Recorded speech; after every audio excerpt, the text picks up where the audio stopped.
संभव की सीमा जानने का केवल एक ही तरीका है, असंभव से भी आगे निकल जाना। ऐसा संदेश युवाओं को देने वाले प्रेरणा स्रोत एवं समाज सुधारक स्वामी विवेकानंद जी। किसी भी देश का भविष्य उनके युवाओं पर निर्भर रहता है। एक नई प्रतिभा के आ जाने से देश की प्रगति भी सही दिशा में होती है, बल्कि देश का विकास भी सही दिशा में होता है। देश के युवाओं के सही मार्गदर्शन के लिए हर साल 12 जनवरी को राष्ट्रीय युवा दिवस मनाया जाता है। क्या आप जानते हैं राष्ट्रीय युवा दिवस इसी दिन ही क्यों मनाया जाता है? तो आज के वीडियो में हम आप लोगों को बताएंगे 12 जनवरी को ही राष्ट्रीय युवा दिवस क्यों मनाया जाता है। स्वामी विवेकानंद जी का जन्म 12 जनवरी 1863 को कोलकाता में हुआ था। उनके गुरु स्वामी रामकृष्ण परमहंस जी थे। उन्होंने 25 वर्ष की आयु में ही गेरुआ वस्त्र धारण कर लिए थे। तत्पश्चात उन्होंने पैदल ही पूरे भारतवर्ष की यात्रा भी की थी। उन्होंने 1893 में अमेरिका के शिकागो में विश्व धर्म सम्मेलन में हिंदू धर्म का प्रतिनिधित्व कर उसे एक सार्वभौमिक पहचान दिलाई। रविन्द्रनाथ ठाकुर जी कहते थे, अगर आपको भारत जानना है तो स्वामी विवेकानंद को पढ़िए। उनमें सब कुछ सकारात्मक ही मिलेगा, नकारात्मक उनमें कुछ भी नहीं मिलेगा। उन्होंने पहचान दिलाई कि हम कौन है और हमारी भारतीय संस्कृति क्या है। उन्होंने हिंदू धर्म के एकीकरण में अहम भूमिका भी निभाई।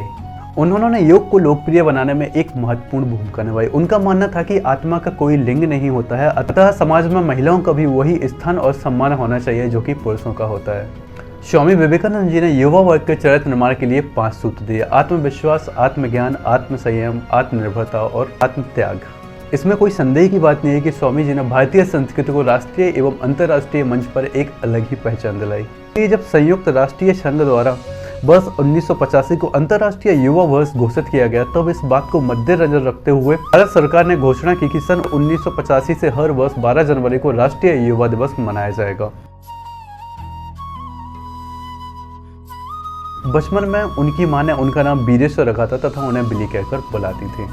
बाद में उनका नाम नरेंद्र नाथ दत्त हो गया था। उनके पिता की मृत्यु के बाद उनका जीवन गरीबी में बीता। कई बार उनकी मां और बहन को काफ़ी ज़्यादा संघर्ष करना पड़ता था एक टाइम के खाने के लिए। कई बार स्वामी जी 2-2 दिन तक भूखे रहते थे ताकि उनकी मां और बहन को पर्याप्त खाना मिल सके। बीए की डिग्री कंप्लीट करने के बाद उन्हें नौकरी के लिए कई बार बहुत ज़्यादा भटकना भी पड़ा था।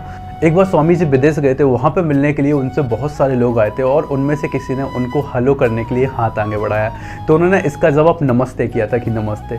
तब वहाँ बहुत सारे लोगों ने लगा था कि स्वामी जी को इंग्लिश नहीं आती है। वहाँ उपस्थित लोगों में से किसी ने पूछा कि आप कैसे हैं? तब वहाँ पे स्वामी जी ने आंसर दिया था, I am fine, thank you. तो वहाँ पे खड़े लोग एकदम से आश्चर्यचकित हो गए और स्वामी जी से पूछा कि हमने आपसे इंग्लिश में क्वेश्चन किया था तो आपने उसका जवाब हिंदी में दिया था, और जब हमने आपसे हिंदी में क्वेश्चन पूछा है तो आपने उसका जवाब इंग्लिश में दिया है, ऐसा क्यों? तो स्वामी जी ने उस पर जवाब दिया, जब आप अपनी माँ का सम्मान कर रहे थे तो मैं अपनी माँ का सम्मान कर रहा था, और जब आप मेरी माँ का सम्मान कर रहे थे तो मैं आपकी माँ का सम्मान कर रहा था। स्वामी जी ने एक बार भविष्यवाणी की थी कि वो 40 वर्ष की आयु नहीं देख पाएंगे, और उनकी ये भविष्यवाणी सच भी हुई थी। 4 जुलाई 1902 को स्वामी जी ने अपने प्राण त्याग दिए। इसलिए उनका प्रत्येक भारतीय युवा के लिए एक ही संदेश था, उठो जागो और तब तक मत रुको जब तक लक्ष्य की प्राप्ति ना हो जाए। धन्यवाद।